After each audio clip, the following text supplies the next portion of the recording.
retirar la porción superior del cráneo, es decir, la bóveda o calvario. Una vez que lo retiramos, veremos al fondo el piso o base de cráneo, sitio en donde descansa el encéfalo. Entonces, en esta vista superior vamos a delimitar sus componentes. Para ello, hacia arriba tendremos la región anterior. Se coloca aquí la cavidad nasal, nariz para orientarnos, las regiones laterales izquierda y derecha, y hacia acá pondremos posterior, es decir, la región de la nuca. Si nosotros vemos desde arriba o una vista superior la base de cráneo, al cortar veremos entre los huesos esta estructura que consiste en dos láminas de hueso compacto y en medio una capa de hueso esponjoso con trabéculas. Recordamos que esta estructura recibe el nombre de diplo. Regresando a nuestra vista superior de la base de cráneo, vamos a delimitar los huesos que lo conforman. En la parte más anterior tenemos al hueso frontal, que forma la parte anterior del piso o base de cráneo, y que parte del frontal específicamente la porción orbitaria, es decir, el techo de la órbita va a estar conformando esta región. En medio y posterior tendremos al hueso etmoides, que parte del etmoides al centro la crista galli o cresta de gallo y la lámina cribosa o cribiforme. Si nos dirigimos hacia posterior, encontraremos un hueso que es el esfenoides. Vamos a delimitar sus estructuras generales y más adelante hablaremos de sus componentes. En la parte central se localiza el cuerpo, veremos que ahí estará la silla turca o fosa hipofisaria. A los lados y en la región anterior se desprenden las alas menores y más posterior e inferior las alas mayores, las cuales son visibles en la norma lateral de cráneo. Recordamos el punto craniométrico de Therion. Entonces, tenemos ala menor y ala mayor. Si nos dirigimos aún más posterior, encontraremos otro hueso que participa en la base de cráneo, que es el hueso temporal, específicamente la porción petrosa, también conocida como peñasco. Esta porción petrosa recuerda a un monte, a un cerro, que tiene un vértice. Si le diéramos volumen o nos inclináramos, ¿no?, una vista posterior, nos daremos cuenta que podemos subir y bajar, ¿no?, que es un relieve. Entonces la porción petrosa o peñasco del hueso temporal. Y finalmente el otro hueso que conforma a la base de cráneo es el occipital, específicamente la base del occipital.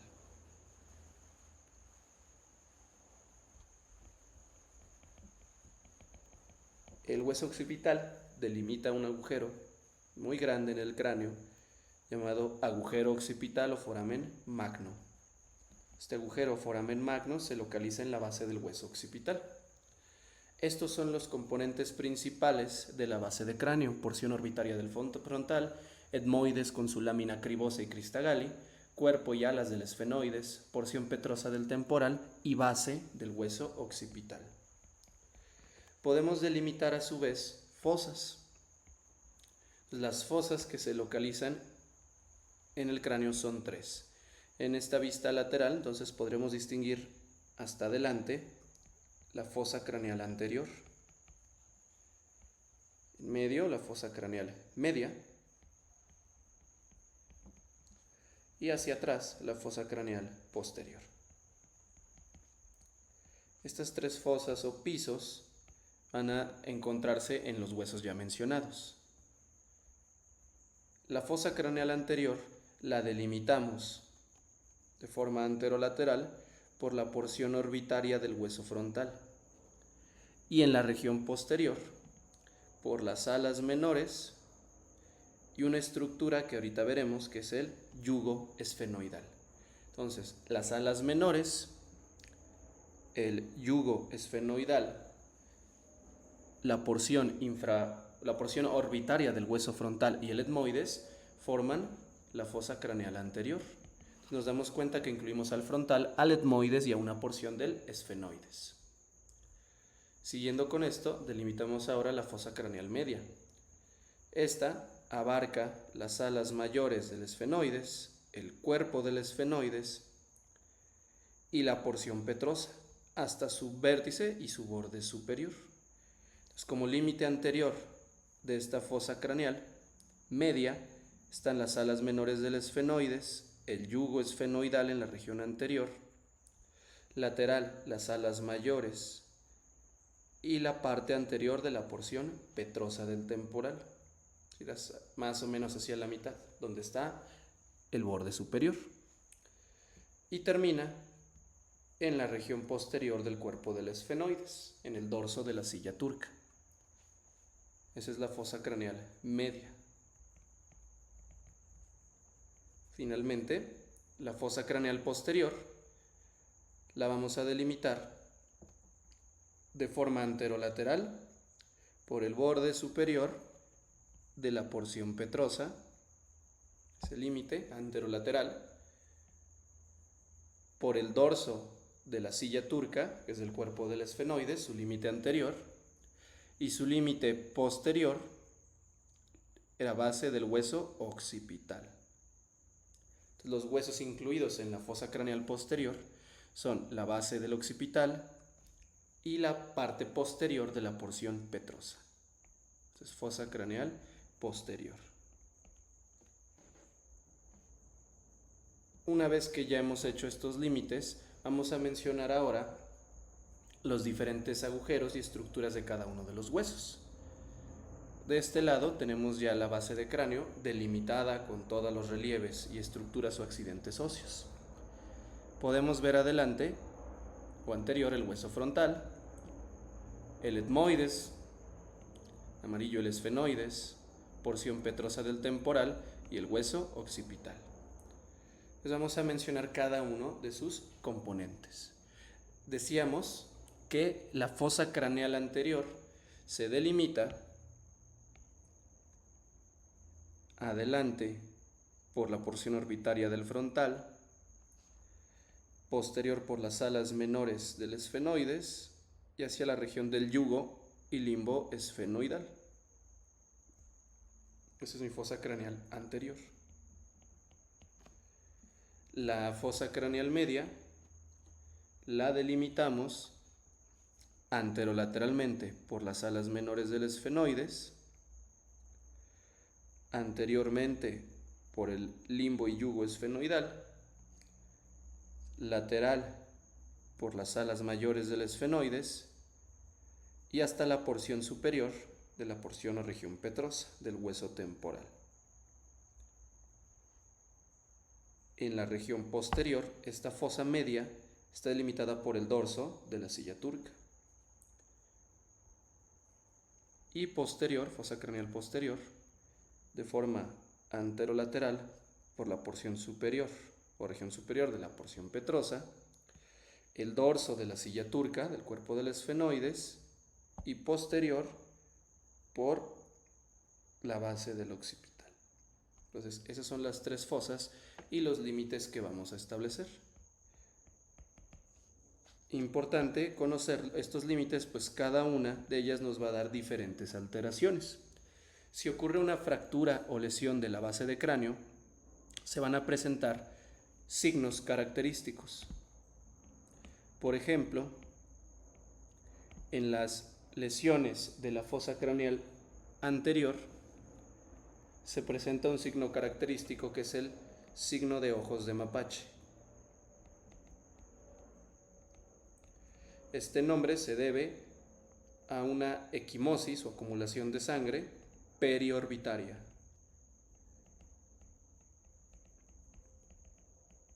La sangre que se acumule en la región anterior se comunica con la órbita y se empieza a almacenar la sangre, dando este signo característico.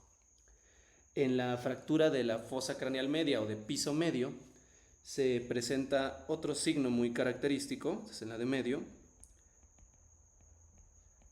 que es el signo de Battle. En el signo de Battle lo que ocurre es una equimosis mastoidea o equimosis retroauricular, por acumulación de sangre en esta porción. También se puede acompañar de otros signos, como puede ser el hemotímpano, si afecta al tegmen tímpani, es decir, al techo del oído medio, acumulación de sangre en la caja timpánica. Otorraquia, que es la salida de líquido cerebroespinal, ¿no?, por una lesión en la región óptica o región timpánica. De igual manera, en la fosa craneal anterior,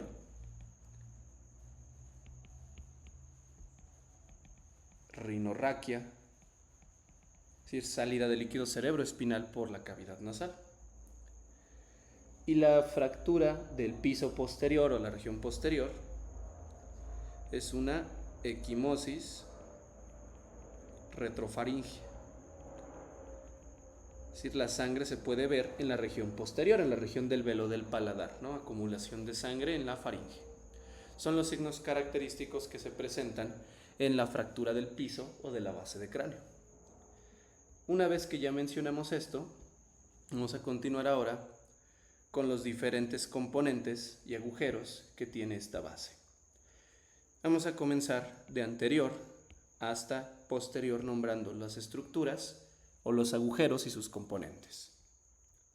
Si nos vamos hasta la región anterior, donde está el hueso frontal, en este corte es posible visualizar unas cavidades. Estas cavidades contienen aire, es decir, corresponden al seno frontal. Por eso este hueso es considerado neumatizado. Hay un pequeño hundimiento o invaginación del hueso que recibe el nombre de cresta frontal.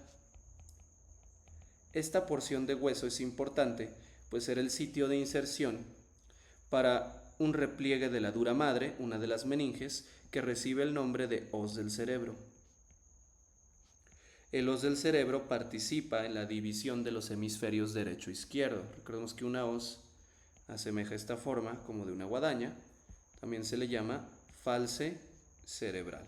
Entonces la falce cerebral es un repliegue de dura madre, de una meninge, el cual se inserta en la región de la cresta frontal y servirá para la división de los hemisferios derecho e izquierdo. Si continuamos describiendo las estructuras, también se presenta el foramen o agujero ciego. Este agujero ciego es relevante sobre todo en la etapa fetal para el paso de vasos durante el desarrollo del sistema nervioso. En la etapa postnatal suele estar ocluido, aunque en el 1% de la población y como una variante anatómica permite el paso de una pequeña vena emisaria nasal. Recordamos que las venas emisarias son aquellas que comunican a la región extracraneal con la intracraneal, sobre todo para el drenaje a partir de los senos.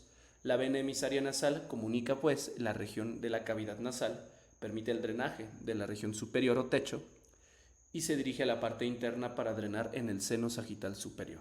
Esa es una de las variantes a tener en consideración. Si continuamos revisando las estructuras, veremos que en el hueso frontal existen unas pequeñas marcas o surcos que se observan aquí, nuestras estructuras. Esas marcas se forman por el lóbulo frontal que descansa ahí. Las paredes o estos pequeños levantamientos, son las paredes de los túneles que ahí se forman, reciben el nombre de eminencias mamilares. Son las eminencias mamilares. Y la parte interna, es decir, el piso de este túnel que se forma, se conoce como impresión digital.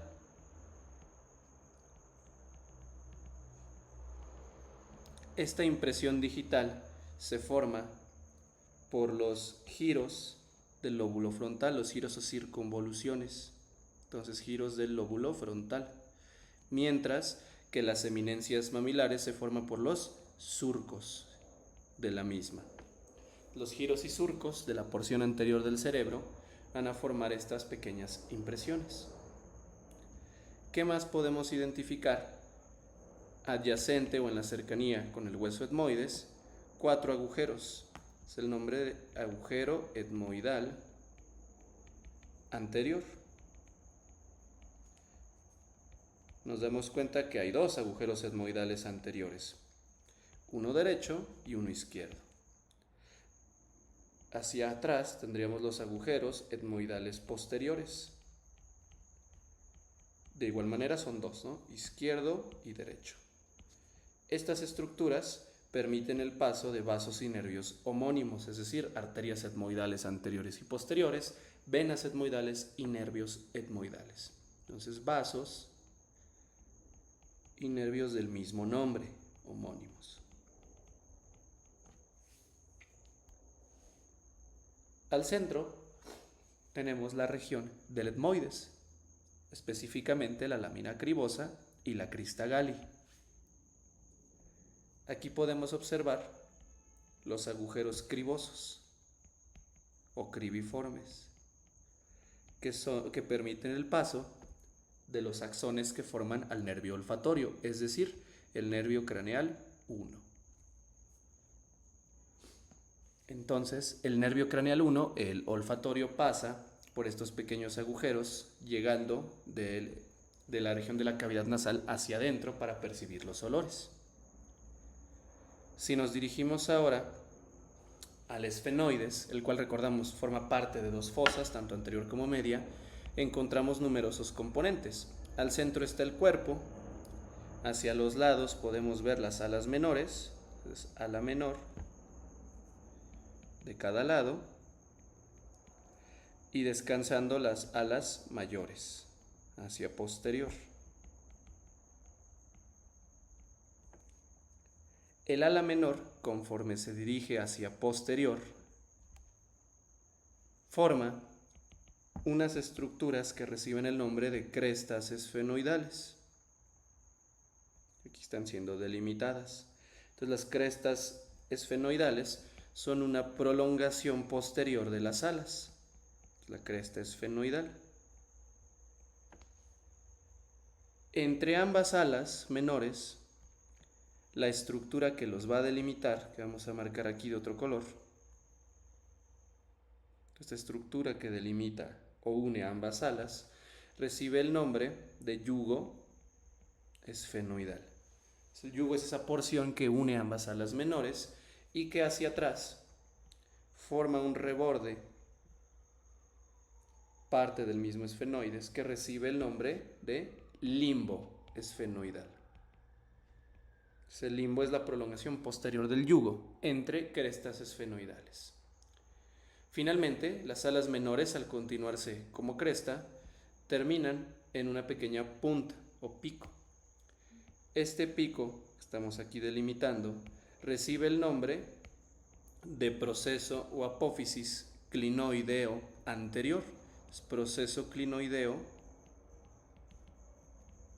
anterior. Son 2, derecho e izquierdo. Clinoides significa pata de una cama. Veremos que esta silla turca tiene 4 patas, las 2 anteriores formadas por las alas menores o crestas esfenoidales. Y ya comenzando en la región de la fosa craneal media, encontramos un surco. Este surco, que se va a delimitar, recibe el nombre de surco prequiasmático. El surco prequiasmático se encuentra posterior al limbo esfenoidal.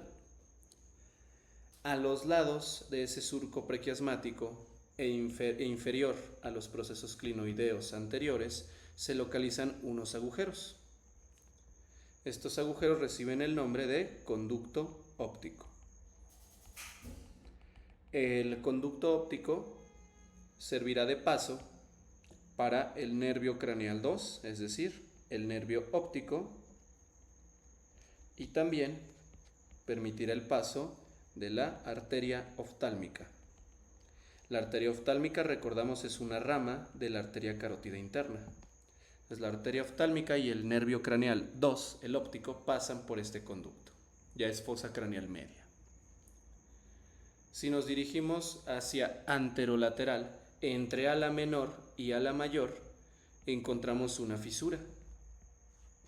La fisura orbitaria superior, o si lo abreviamos, la fosa. Esta fisura orbitaria superior está delimitada pues entre ala menor y ala mayor y permitirá el paso, si lo ponemos en orden, de los nervios craneales 3, o sea, oculomotor, 4 o troclear, 5, 1, es decir, trigémino en su rama oftálmica, y 6 o abducens. Entonces 3, 4, 5 y 6 pasan por la fisura orbitaria superior. Y también por esta fisura pasa la vena oftálmica superior. Recordaremos, la vena oftálmica inferior pasa por la fisura orbitaria inferior, que no se encuentra en esta región, sino que comunica hacia la fosa pterigopalatina. Regresando con las estructuras, al centro, posterior al surco prequiasmático, encontramos a la famosa silla turca. La silla turca o silla hipofisaria. ¿Qué le vamos a estudiar a esta silla turca? Hacia adelante y limitando posteriormente al surco prequiasmático, encontramos el tubérculo de la silla o tubérculo hipofisario. Este tubérculo forma el respaldo anterior. Hacia atrás, limitando posteriormente el dorso de la silla. Entonces nos damos cuenta cómo el tubérculo limita la región anterior, mientras que el dorso lo hace de forma posterior. Este dorso también recibe el nombre de lámina cuadrilátera. Este dorso o lámina cuadrilátera vemos cómo se continúa con el occipital, formando los límites anterior y posterior de la silla turca. Este dorso o lámina cuadrilátera se continúa de forma lateral con unas pequeñas prolongaciones o picos que reciben el nombre de proceso clinoideo posterior. Nos damos cuenta entonces que las 4 patas de la cama están delimitadas anteriormente por las crestas esfenoidales, posteriormente por la lámina cuadrilátera o dorso de la silla. Y en medio se localiza la fosa hipofisaria. Ahí es donde descansa la hipófisis. Entonces, esta silla turca, si nosotros hacemos una vista lateral de esta región, es decir, si lo vemos de lado, veríamos, vamos a poner aquí la región del limbo esfenoidal y yugo,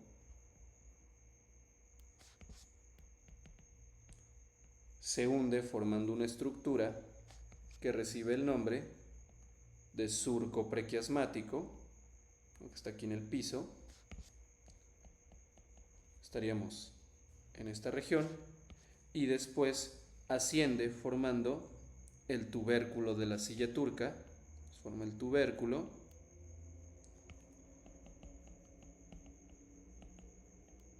luego vuelve a hundirse formando la fosa hipofisaria,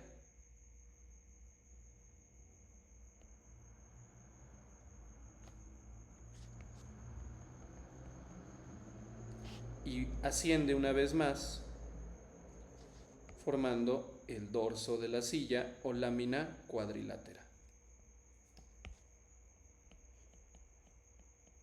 A estos componentes que acabamos de mencionar, tubérculo, fosa y dorso, es a lo que en su conjunto se le llama silla turca, en inglés la sella túrcica o región celar. Esta silla turca o sella túrcica permite el descanso de una glándula bilobulada llamada hipófisis o glándula pituitaria.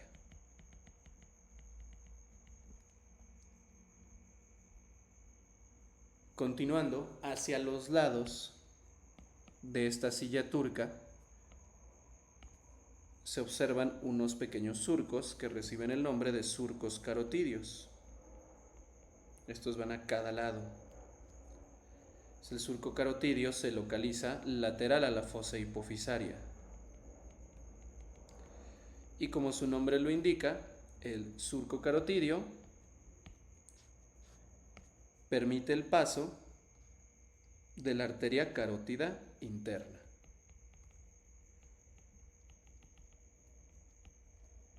Además de eso, esta arteria durante su trayecto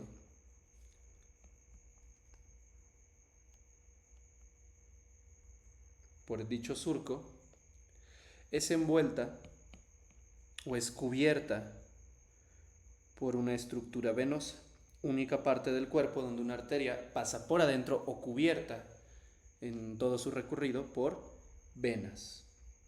Esta vena que cubre a la carótida interna recibe el nombre de seno cavernoso.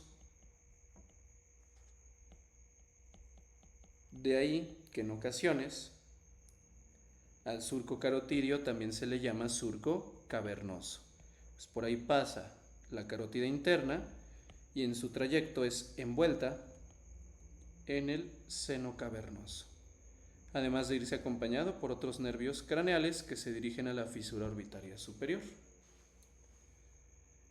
En el cuerpo del esfenoides también podemos encontrar a lo que se le denomina coloquialmente como la semiluna de forámenes o semiluna de agujeros, ¿no? Por la forma que asemeja. Esta semiluna está compuesto o los agujeros que la forman se describen en sentido antero-posterior y en sentido medial a lateral. Entonces, lo más anterior que tenemos es el agujero redondo, luego el oval y luego el espinoso. De ahí la mnemotecnia de Roe. Entonces el agujero redondo, agujero oval y agujero espinoso, descritas en sentido antero-posterior y de medial a lateral. El agujero redondo permite el paso de 5-2, es decir, al nervio trigémino en su división maxilar. El agujero oval permite el paso de 5-3, es decir, trigémino en su división mandibular, y a la arteria meningia accesoria de la primera porción de la arteria maxilar.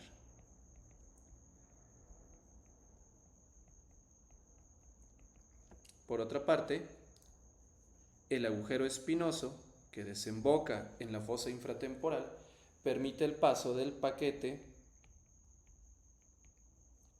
meningio medio. Y el paquete se refiere a un paquete neurovascular, es decir, la arteria meningia media que pasa o que es rama de la maxilar y se dirige hacia terion, el punto craniométrico terion, la vena meningia media y el nervio meningio medio, el cual es una rama accesoria del trigémino de 5-3. Esas son las estructuras que pasan por la semiluna de forámenes o semiluna de agujeros. También podemos notar en la región del esfenoides unas pequeñas impresiones o una fosa que está ahí al fondo, la cual es una fosa cerebral formada por las impresiones del lóbulo temporal principalmente. Entonces tiene fosas cerebrales. Si nos dirigimos un poco más hacia posterior, tenemos la región anterior y región posterior de la porción petrosa. En su región anterior vemos como el vértice se sitúa medial y hacia lateral la base de esta porción. Es posible detectar un surco, que es el surco del nervio petroso mayor. Recordamos que el nervio petroso mayor lleva fibras parasimpáticas y se forma del nervio craneal 7, es decir, del facial. El 7 se encuentra en la profundidad mientras está girando y del ganglio geniculado perfora, hace un pequeño agujero y discurre por el surco que lleva su nombre, dirigiéndose en sentido anteromedial. Entonces el surco del nervio petroso mayor. En ocasiones, es como una variante, es posible ver otro pequeño surco, que sería el surco del nervio petroso menor. El petroso menor también lleva fibras parasimpáticas, pero el nervio craneal que lo origina es el 9, el glosofaringio. En sentido posteromedial encontramos también una pequeña fosa o depresión. Esta es la fosa o fosita trigeminal, en donde descansa el ganglio trigeminal o ganglio de Gasser. El trigémino, al juntar todas sus porciones del tallo cerebral, descansa con su ganglio sobre la porción petrosa antes de dar sus ramas respectivas 5.1, 5.2 y 5.3. Entonces ahí se localiza la fosita trigeminal. Si nos dirigimos ahora a la parte posterior de la porción petrosa, cruzando el vértice, es decir, llegando a la fosa craneal posterior, veremos la salida de un conducto que venía desde la parte interna. Esta estructura de aquí recibe el nombre de conducto carotidio. El conducto carotidio, como su nombre lo indica, permite el paso de la arteria carótida interna una vez que ingresa al cráneo, y también del plexo carotidio interno, que tiene información simpática.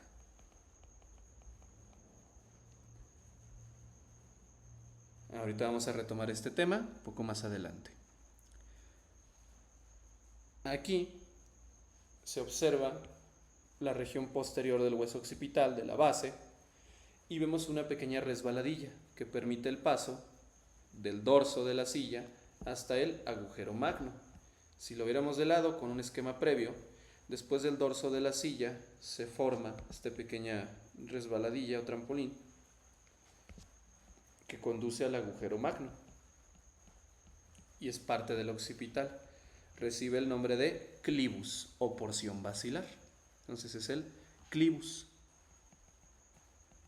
Recibe el nombre de porción basilar, pues en esta región pasa y que viene desde la médula espinal la unión de las arterias vertebrales, las cuales forman a la arteria basilar, una arteria de mayor calibre. Entonces la arteria basilar se forma por la unión de las vertebrales, asciende en el cráneo en la región del clivus o región basilar. Entre tres estructuras, es decir, el clivus, el esfenoides y la porción petrosa, se observa un agujero de suma importancia. Este agujero recibe el nombre, lo vamos a poner por acá, de agujero rasgado. Agujero rasgado o foramen lacerum. Este agujero rasgado en vida se localiza o se encuentra cubierto por una placa de cartílago en su mayor parte. En el cráneo en seco, como artefacto, este cartílago es removido y se observa un agujero. Entonces, en vida está casi totalmente ocluido. Y esto se debe a su origen. En la etapa fetal, la región del esfenoides, de las alas mayores, la región de la porción petrosa del temporal y del clivus del occipital no alcanzan a unirse. De ahí que se unan por una placa de cartílago, formando una articulación cartilaginosa primaria. Por eso el agujero rasgado realmente forma parte de la sincondrosis esfeno-petro-clival. Y el nombre nos indica sus componentes: esfenoides, porción petrosa y clivus. En esa región, donde se intersectan los tres huesos, es posible localizar el agujero rasgado. Si es atravesado, y aquí es importante delimitar su función. Si colocamos en una vista transversal al agujero rasgado, recordamos que por encima tiene una placa de cartílago, característico de la sincondrosis, que lo ocluye parcialmente. Este cartílago o esta placa del cartílago, que funciona como articulación entre los tres huesos, sirve a manera de piso para una arteria. Mencionábamos que en la porción petrosa del temporal venía un conducto desde la parte profunda, que era el conducto carotidio. En esta región emerge la carótida interna y pasa por encima del agujero rasgado. Entonces, la arteria carótida interna no atraviesa a ese agujero, sino que pasa por encima y se dirige en sentido anterior a los lados de la silla turca, es la arteria carótida interna. Quiere decir que si lo vemos desde acá, una vista superior, la arteria carótida interna, una vez que penetra el cráneo, viaja dentro de la porción petrosa, sale por el conducto carotidio, pasa por encima o superior a esta lámina de cartílago y se dirige hacia el surco carotidio. No confundir el conducto carotidio que está en la porción petrosa con el surco carotidio a los lados de la fosa hipofisaria. Esta carótida, mientras viaja, viene acompañada de unas fibras que se forman de la región cervical, formando una red o un plexo. Esta red nerviosa es el plexo carotidio interno, que tiene fibras parasimpáticas. Se forman del ganglio cervical superior. Ganglio cervical superior y lleva información simpática. Este plexo carotidio interno, una vez que pasa en la región del agujero rasgado, forma un nervio que lo atraviesa y desciende. Este nervio, que se originó del plexo simpático o carotidio, recibe el nombre de nervio petroso profundo.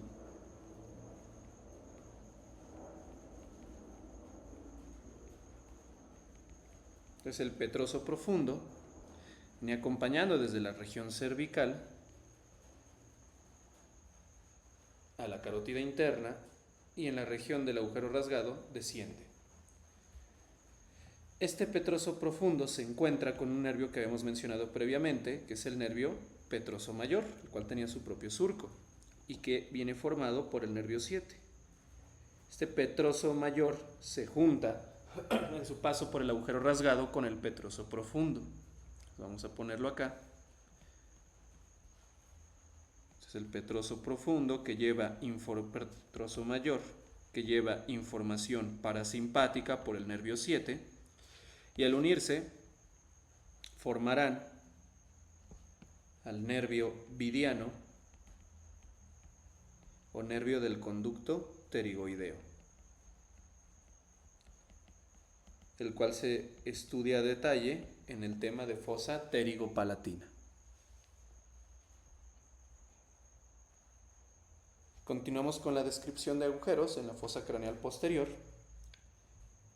En la cara posterior, o región distal de la porción petrosa, vemos otro agujero foramen que recibe el nombre de conducto o meato auditivo interno,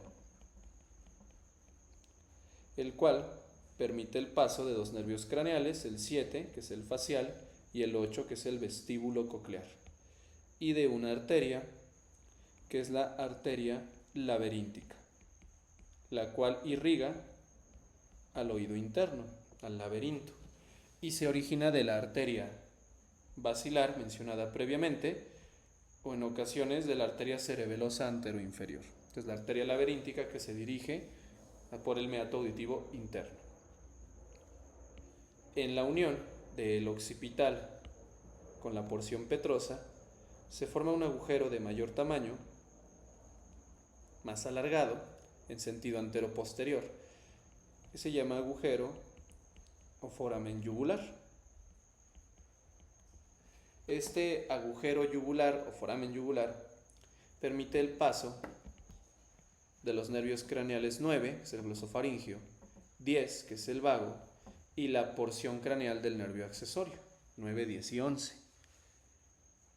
Además, permite el paso de venas. Permite el paso del seno sigmoideo, el cual formará a ese nivel a la vena yugular interna, de ahí el nombre de agujero yugular, y al seno petroso inferior, que drena en la yugular, del seno petroso inferior, o drena en el seno sigmoideo. De hecho, este agujero yugular, si lo vemos con más detalle, está delimitado por una prominencia de hueso que lo va a separar en dos componentes. Esta estructura ósea que separa en dos o divide en dos al agujero yugular, vamos a poner aquí, recibe el nombre de proceso intrayugular, proceso o apófisis intrayugular.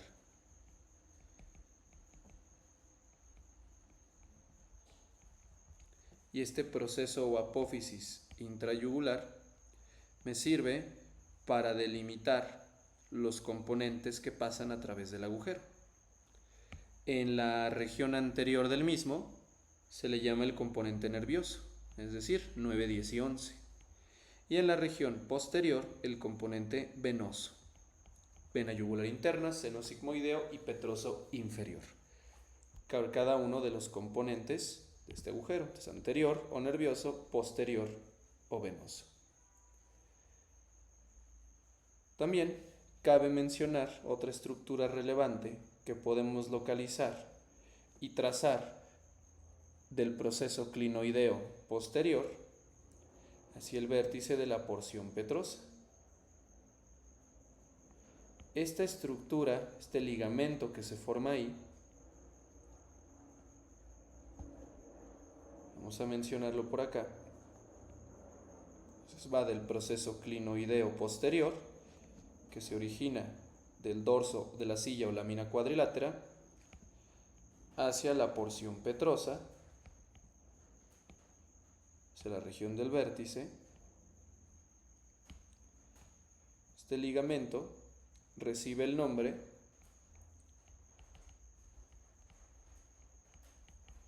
de ligamento esfenopetroso,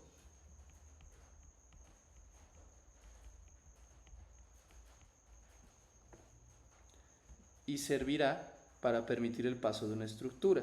Esfenopetroso petroesfenoidal, conocido como ligamento de Gruber.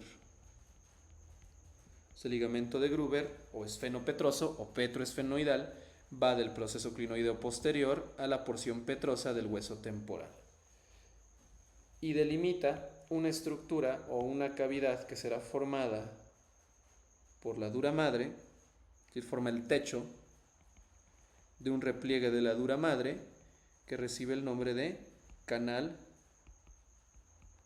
de Dorelo. Este canal, de igual manera, es esfenopetroso, su techo es el ligamento y es relevante porque por ahí, inferior a él, discurre el nervio craneal 6, es decir, el abducens. El abducens pasa inferior a este ligamento de Gruber o ligamento esfenopetroso o petroesfenoidal.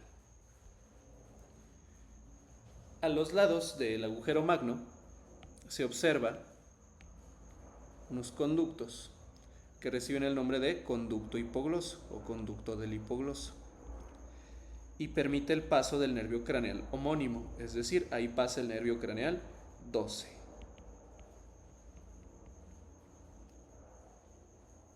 De esta manera ya tenemos los componentes principales de los nervios craneales. El nervio craneal 1 pasa por los agujeros cribosos del etmoides.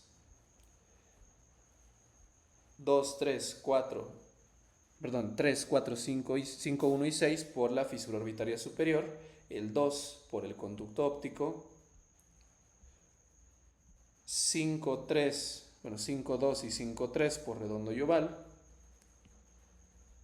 7 y 8 por el auditivo interno, 9, 10 y 11 por el agujero yugular, 12 por el conducto hipogloso. Separando al conducto hipogloso del agujero yugular es posible observar un tubérculo que en ocasiones presenta asimetría en los estudios de imagen, que puede simular una fractura. Se llama tubérculo yugular. Entonces el tubérculo yugular permite identificar en estudios de imagen y separar al conducto hipogloso del agujero yugular. En este hueso occipital de igual manera está el agujero magno o agujero occipital, por el cual pasan numerosas estructuras.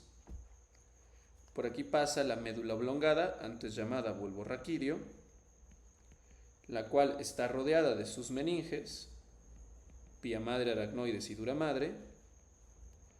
También las arterias vertebrales que acabamos de mencionar, ramas de la subclavia, las arterias y venas espinales, vasos espinales, uno anterior, dos posteriores, y el nervio craneal 11 en su porción espinal. Todo eso atraviesa el agujero magno. En cuanto a los surcos que son visibles o que se pueden detectar en la base del occipital, hacia atrás es posible distinguir a la protuberancia occipital interna y uniéndola, sentido posterior, la cresta occipital interna, que se corresponde con las mismas estructuras afuera del cráneo. Hacia los lados vamos a encontrar el surco para el seno transverso, que corresponde a estas regiones venosas que discurren de medial a lateral. Entonces el surco para el seno transverso lo podemos ubicar lateral a la protuberancia occipital interna.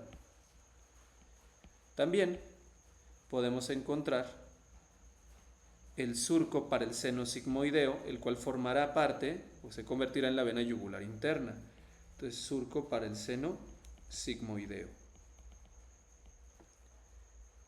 Delimitando entre el agujero magno y el surco para el seno transverso, es posible observar unas regiones llamadas fosas cerebelosas para los hemisferios del cerebelo. Fosa cerebelosa. Y posterior a la misma, es decir, brincando o pasando el surco para el seno transverso, la fosa cerebral, donde descansan los lóbulos occipitales, fosa cerebral. De esta manera ya tenemos los componentes de la base de cráneo. Recapitulando, en el agujero ciego, la vena emisaria nasal, si es que llega a existir.